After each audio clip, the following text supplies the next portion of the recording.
గలమెత్తుతున్న నేను వరంగల్, ఖమ్మం, నల్గొండ పట్టభద్రుల నియోజకవర్గం నుంచి స్వతంత్ర అభ్యర్థిగా అశోక్ సార్ అని నేను పోటీ చేస్తూ ఉన్నాను.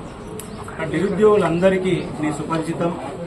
ఎన్నో ఉద్యమాలు చేశాను, జైలుకు పోయాను, 10కు పైన క్రిమినల్ కేసులు పెట్టుకున్నాను, హంగర్ స్ట్రైక్ చేశాను.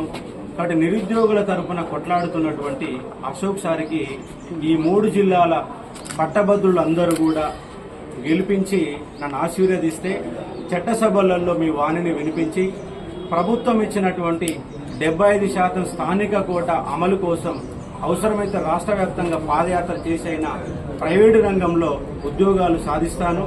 గవర్నమెంట్ 2 లక్షల ఉద్యోగాలు హామీ ఇచ్చింది. హామీ అమలు కోసం నిరంతర పోరాటం చేస్తాను. అలాగే ప్రభుత్వ ఉద్యోగుల యొక్క 4 డిఏలు పెండింగ్ గా ఉన్నాయి. వాళ్ళకి ఇంతవరకు హెల్త్కు సంబంధించి ఒక కార్డు కూడా సరిగ్గా ఇవ్వకుండా బిల్లులతో తిప్పుకుంటుంది.